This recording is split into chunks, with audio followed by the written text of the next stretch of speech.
Hey Reddit, I could really use some advice. This whole situation has been building up for what feels like forever, and I'm not sure how much more I can take.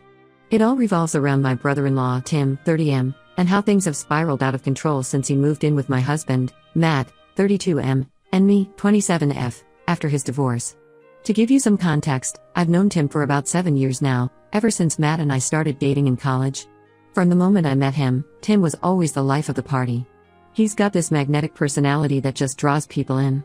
You know the type, always ready with a joke, never seems to take life too seriously, and somehow manages to charm his way out of any sticky situation. In college, he was the guy who organized the best parties and knew all the coolest spots in town. Matt would often tell me stories about their childhood, how Tim was always getting into mischief but somehow never got in trouble because he could talk his way out of anything.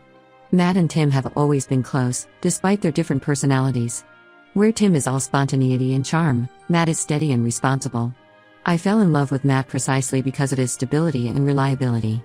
We met in our junior year of college when we were paired up for a group project in our business ethics class. I was immediately drawn to his quiet confidence and the way he always seemed to have everything under control. We started dating soon after, and it just felt right from the beginning. After graduation, Matt landed a great job in finance, and I found my niche in marketing. We got married 5 years ago in a beautiful ceremony that Tim, of course, livened up with his best man speech, equal parts hilarious and heartfelt. Life was good, and we settled into a comfortable routine.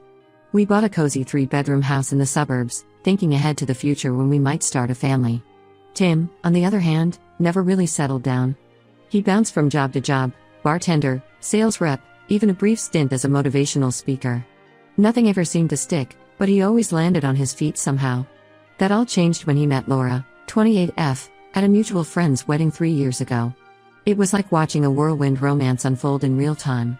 Within 6 months, they were engaged, and by the 1-year mark, they were married in a lavish ceremony that, looking back, was probably way beyond their means. At first, everything seemed perfect. Laura was smart, beautiful, and seemed to ground Tim in a way nothing else ever had. He even managed to hold down a steady job as a sales manager for a local car dealership. Matt and I were thrilled. It felt like Tim had finally grown up and found his place in the world. But about 2 years into their marriage, cracks started to show. Tim would call Matt more frequently, complaining about how Laura was nagging him or how she didn't understand his need for freedom. I remember one night when Tim showed up at our door, clearly drunk, rambling about how he felt trapped. Matt talked to him for hours that night, and I thought it was just a rough patch they'd work through. Then, last year, the bomb dropped. Laura called Matt in tears, saying she found messages on Tim's phone proving he'd been cheating on her with not one, but 2 different women.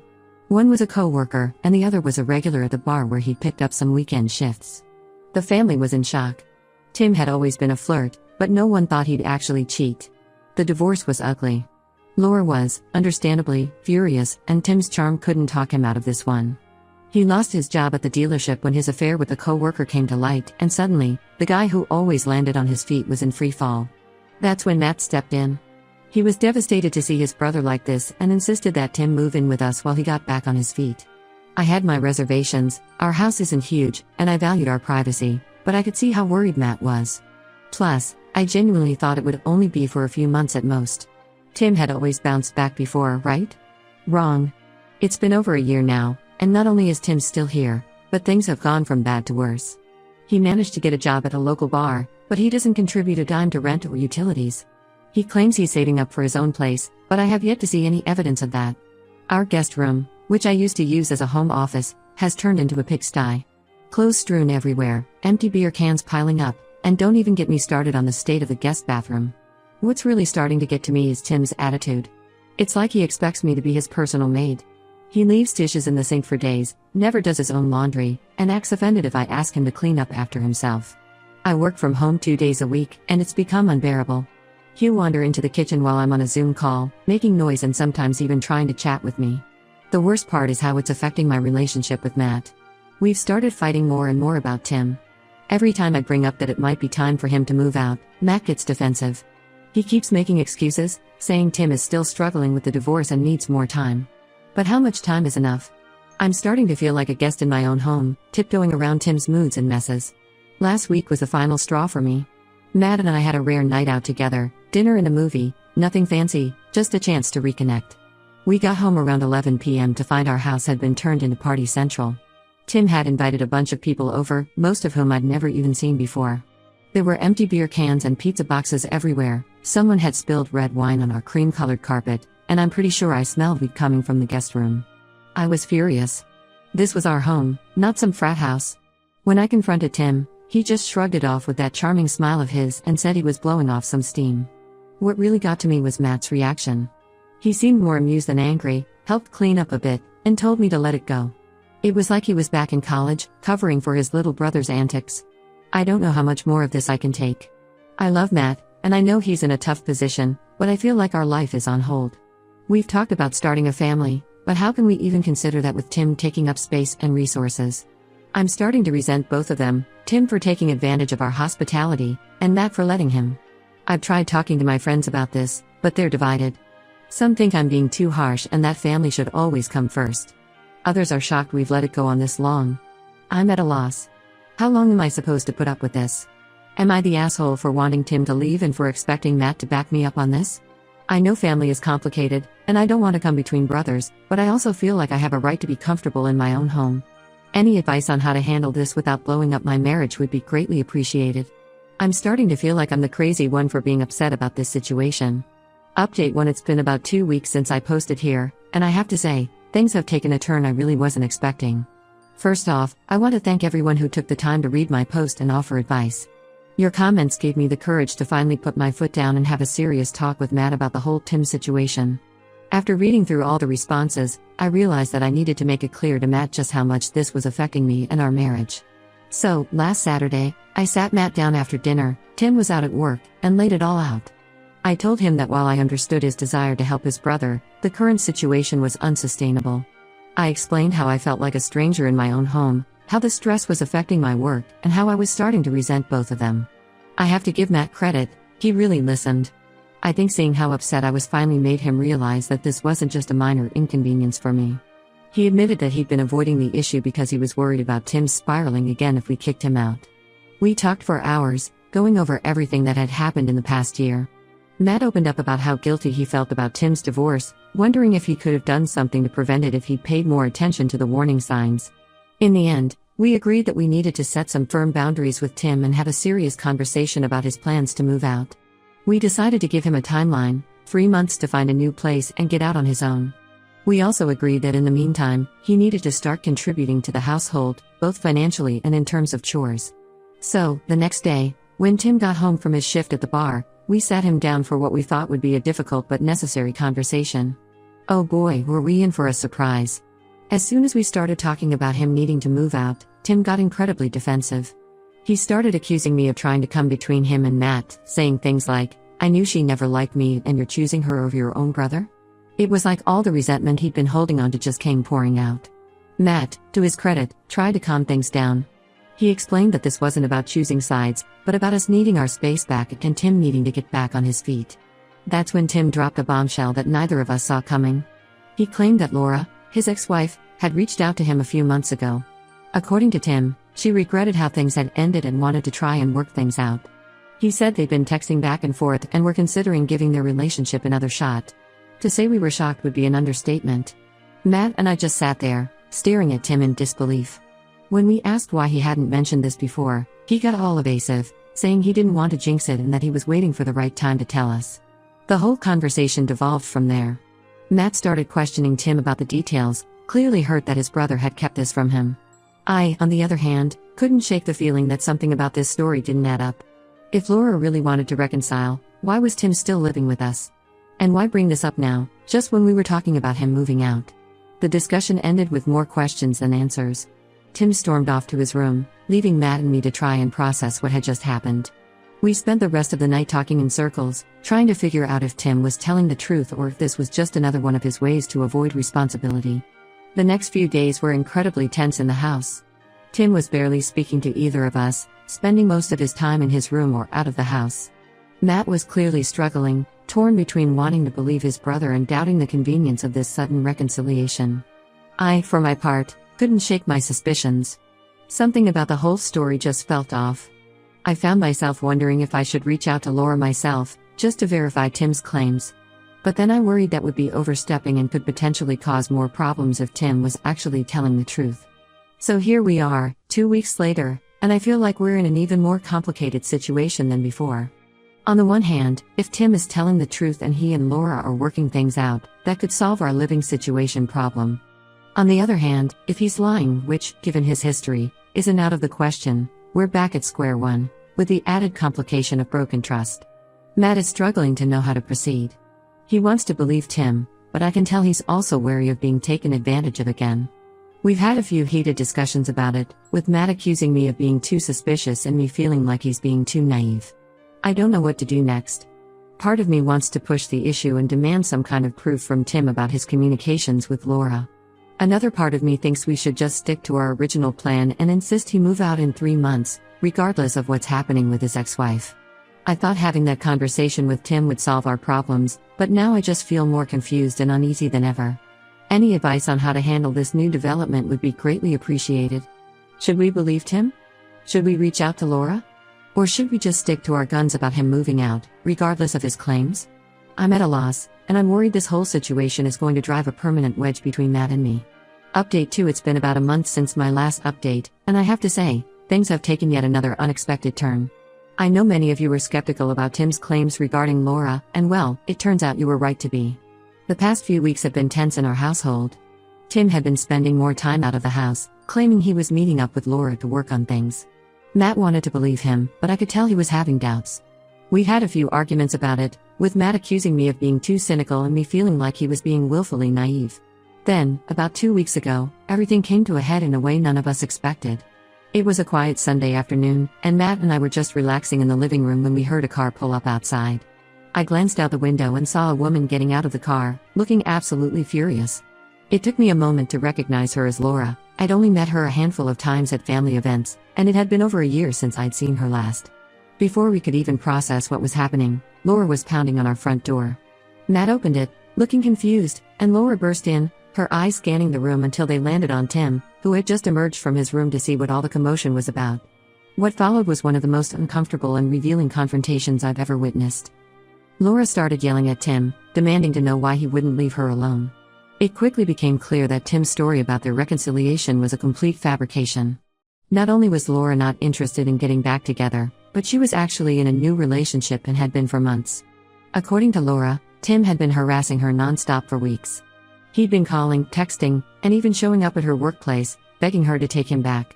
She showed us her phone, which was filled with desperate messages from Tim, ranging from pleas for another chance to thinly veiled threats about ruining her new relationship. The look on Matt's face as he realized the extent of Tim's lies was heartbreaking. He just stood there, looking back and forth between Tim and Laura, as if he couldn't quite believe what he was hearing. Tim, for his part, seemed to shrink into himself. All his usual charm and bravado disappeared, replaced by a look of panic and shame. Laura made it clear that if Tim didn't stop contacting her immediately, she would be forced to seek a restraining order. She also revealed that Tim's behavior had been escalating, and she was genuinely afraid of what he might do next. It was a side of Tim that neither Matt nor I had seen before, and it was deeply unsettling. After Laura left, the house fell into a heavy silence. Matt looked utterly defeated, while Tim just stood there, seemingly at a loss for words. When Matt finally spoke, his voice was quiet but firm. He told Tim that he needed to leave, not in 3 months, not in a week, but now. I've never seen Tim look so small as he did in that moment. Without a word, he went to his room and started packing his things. Matt and I just sat in the living room, trying to process everything that had just happened. I wanted to comfort Matt, to tell him that none of this was his fault, but I couldn't find the words. Tim was gone by the next morning. He left a note for Matt, full of apologies and promises to get help, but it felt hollow after everything we'd learned. Matt hasn't spoken to him since, and I know he's struggling with feelings of guilt and betrayal. The past 2 weeks have been strange. Our house feels emptier, but not necessarily in a bad way. It's like a weight has been lifted, but we're still adjusting to the sudden change. Matt and I have been talking more, trying to work through everything that's happened. He's opened up about how blind he feels for not seeing through Tim's lies, and how guilty he feels for putting our marriage under so much strain. I've been doing my best to support Matt, but I'd be lying if I said it wasn't affecting me too. There's a part of me that feels relieved Tim is gone, but another part that feels guilty for feeling that way. After all, he's still Matt's brother, and I know how much Matt cares about him. We've had some difficult conversations about boundaries and trust. Matt admits that he let his love for his brother cloud his judgment, and he's promised to be more considerate of my feelings in the future. I, in turn, have tried to be more understanding of the complex emotions Matt is dealing with. The whole situation has made us realize that we need to work on our communication as a couple. We've been so focused on the Tim situation for so long that we've neglected other aspects of our relationship. We've decided to start having regular check-ins where we can discuss any issues or concerns openly. As for Tim, we've heard through the family grapevine that he's staying with a friend for now. Matt's parents are understandably upset about the whole situation, and there's been some tension there.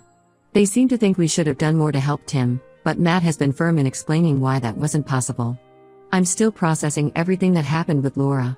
It's scary to think about how Tim's behavior had escalated, and I can't help but wonder if there were signs we missed. It's made me realize how little we really knew about what was going on in Tim's life, despite him living under our roof for over a year. Looking back, I can see how Tim's charm and Matt's loyalty created a perfect storm that allowed this situation to go on for as long as it did. I'm hoping that this will be a turning point for all of us, a chance for Matt and me to strengthen our relationship, and maybe, eventually, an opportunity for Tim to get the help he clearly needs.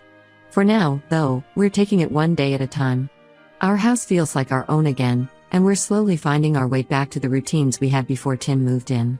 It's not perfect, we still have a lot to work through, but for the first time in a long time, I feel hopeful about our future. Update 3. It's been a few months since my last update, and I wanted to share how things have progressed. While our home is finally back to being just ours, I have to admit that my marriage with Matt is still in a process of healing. The whole ordeal with Tim left some deep scars that we're still working to mend. About a month after Tim left, he reached out to Matt. It was a long email, full of apologies and promises to change. Tim said he'd started seeing a therapist and was working on his issues. He asked if they could start over and rebuild their relationship. Matt didn't respond right away. I could see how torn he was. Part of him wanted to believe in his brother's capacity for change, but another part was still hurt and wary of being deceived again. After a few days of mulling it over, Matt decided to send a brief, cautious reply. He told Tim that while he was glad to hear he was getting help, he needed time and space to process everything that had happened.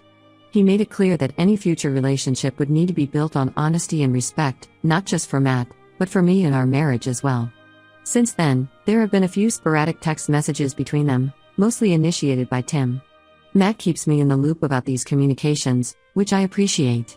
It's a delicate balance. I don't want to control Matt's relationship with his brother, but I also need to protect our home and our relationship from falling back into old patterns. As for our marriage, we've been working hard to rebuild the trust and intimacy that got lost in the chaos of the past year. We started couples counseling, which has been incredibly helpful. At first, I was resistant to the idea. I felt like we shouldn't need outside help to fix our problems. But our therapist has given us tools to communicate more effectively and work through the resentment and hurt that had built up. One of the biggest challenges has been helping Matt work through his guilt. He still beats himself up for not seeing through Tim's lies sooner and for putting our marriage under so much strain. Our therapist has been helping him understand that while he can take responsibility for his actions, he's not responsible for Tim's behavior or choices. We've also been working on re-establishing our own routines and goals as a couple. We've started having regular date nights again, something that had fallen by the wayside during Tim's stay. We're also tentatively starting to discuss our future plans again, including the possibility of starting a family. It feels good to be looking forward instead of constantly dealing with the drama of the present. As for Tim, we've heard through family that he's still struggling to find his footing. He's had a few short-term jobs but nothing stable. There are rumors that he's been seen around town with a new girlfriend, which honestly makes me a bit nervous. I just hope he's being honest with her about his past and his current situation. Matt's parents have come around somewhat. After the initial shock and disappointment, they've started to understand why we had to set firm boundaries with Tim. They've been supportive of Matt and me working on our marriage, which has been a relief. Looking back on this whole experience, I'm struck by how much it's changed us, individually and as a couple.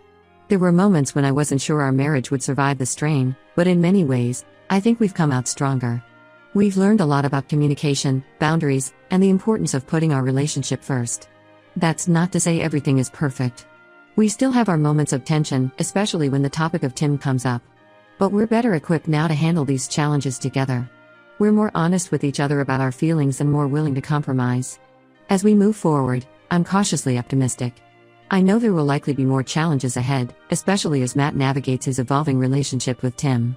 But I feel like we have a solid foundation now to face whatever comes our way. To anyone out there dealing with similar family drama, my advice would be this: Don't be afraid to set boundaries, even with family. Communicate openly and honestly with your partner, and don't let outside influences come between you. And most importantly, remember that it's okay to prioritize your own well-being and the health of your relationship.